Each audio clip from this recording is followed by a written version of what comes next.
Ini siapa ya ini? Jadi itu kecilnya kayak gitu, berikutnya kayak gitu, berikutnya lagi seperti itu. Kita juga punya foto. Dulu kecil kita kayak apa, nanti 10 tahun lagi kita jadi apa, 20 tahun lagi kita jadi apa. Langkah kita akan menentukan 10 tahun lagi kita ada di mana. Kalau langkah kita ke sana ya jadinya ke situ.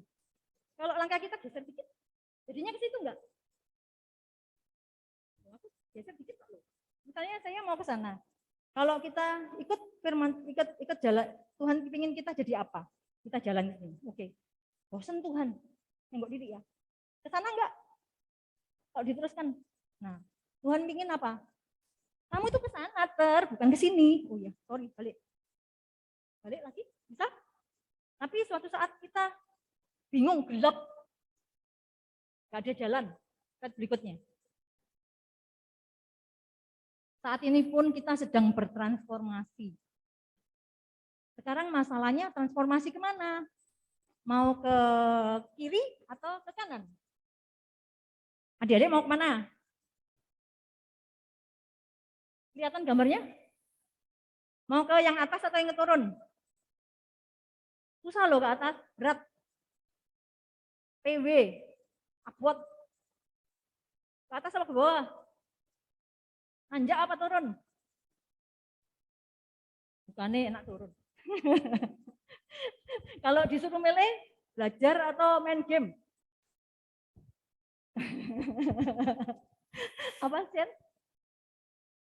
Belajar main game. Andi itu ngambil jalan tengah itu. Masalahnya nggak ada di tengah-tengah. Nah, ini kalau terang benderang. Nah, sekarang kalau lampu mati.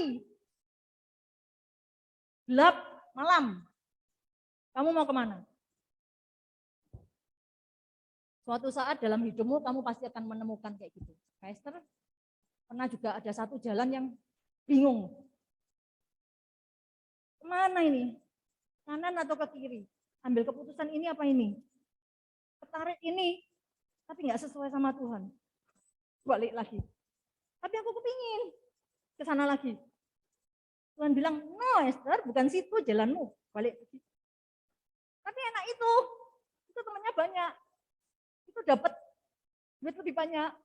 Itu tapi nggak sesuai sama aku. Balik lagi. Jadi saat kita nggak tahu kemana kita mau pergi, Mazmur 119 atau 105. Ada yang hafal?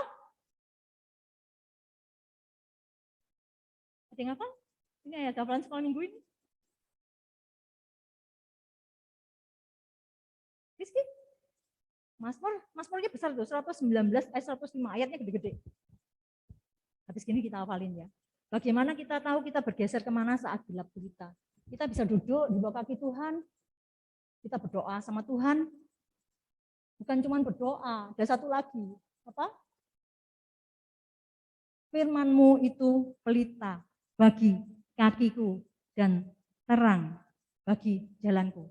Firman-Mu itu pelita bagi mataku apa kakiku? Pelita itu apa sih? Lampu. Firman-Mu itu lampu, pelita bagi kaki kok dikasih pelita, kaki kok dikasih lampu, pelita bagi kakiku dan terang bagi jalanku. Slide berikutnya. Saat kita blank, nggak tahu apa lagi yang kita lakukan, kita bukan slide sebelumnya atau setelahnya ya. Oh iya betul. Nah ini kadang-kadang masalah atau hal sesuatu bisa jadi gelap. Slide berikutnya. Ini Mazmur 119 ayat 5. Firman-Mu pelita bagi kakiku, terang bagi jalanku. Firman-Mu pelita bagi kakiku, terang bagi jalanku. Kalau kamu blank, ojo jalan terus, kejeblong. Diam, duduk, bilang sama Tuhan. Tuhan,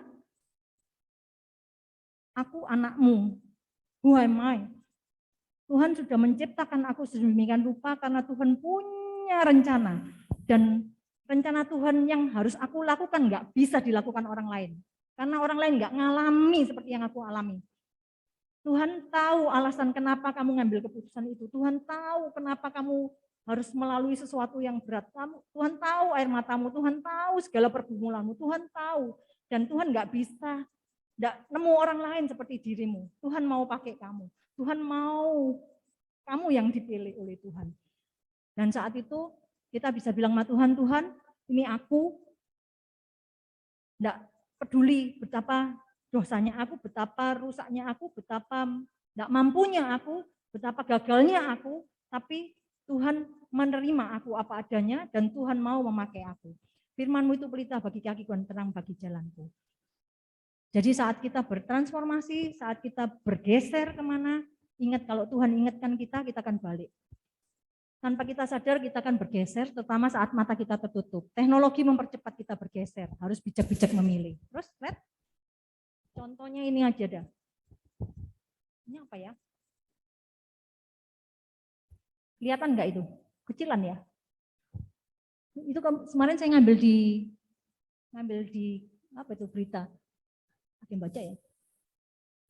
Wong minyak goreng game, wong minyak goreng kita menterinya yang suruh copot. Kadang-kadang kita senang kalau hura-hura rame-rame tanpa tahu alasannya apa. Nah sekarang kalau teman-teman semua melakukan kayak gitu, masa aku nggak boleh ikut-ikut?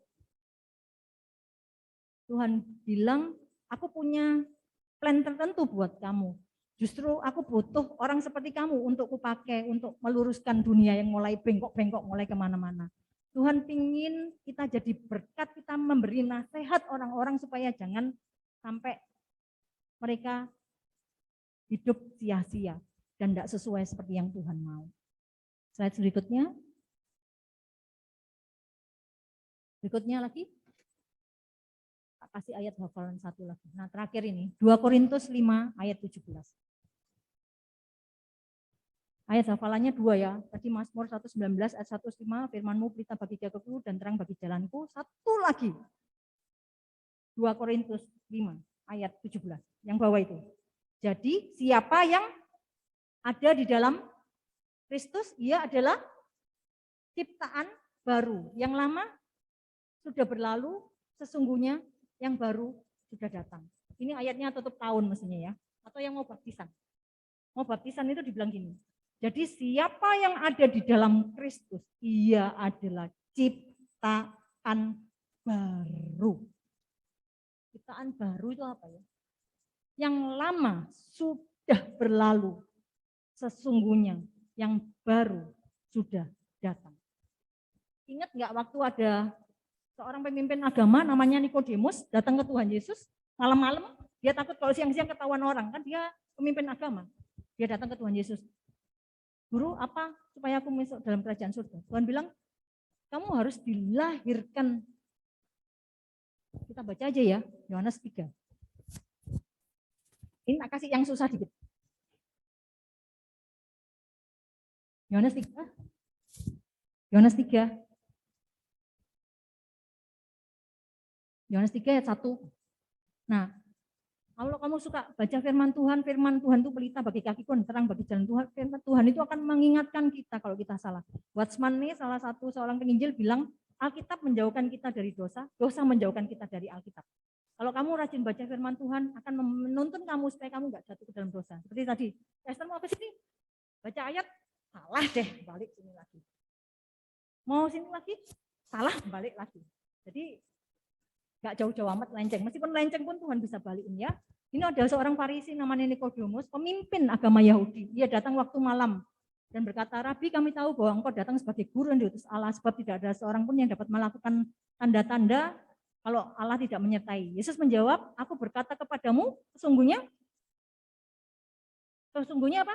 Jika seorang tidak dilahirkan kembali, ia tidak dapat melihat kerajaan surga. Bingung deh. Ayat ini nggak akan bisa dicerna oleh pemimpin agama apapun. Ini nanti kalau kamu sudah besar, kamu akan belajar lebih dalam. Ini menunjukkan masa kita bisa masuk seperti bayi tadi. Kayak gini, Rizky udah gede segini, masa bisa masuk jadi bayi lagi. Tetapi secara rohani, kita perlu dilahirkan kembali. Jadi baptisan air itu juga adalah lambang bahwa Tuhan ingin kita kembali kepada fitrah kita. kembali kepada kenapa Tuhan menciptakan kita. Karena Allah itu roh, barang siapa menyembah dia harus menyembah dia dalam roh dan kebenaran. Kita akan tutup.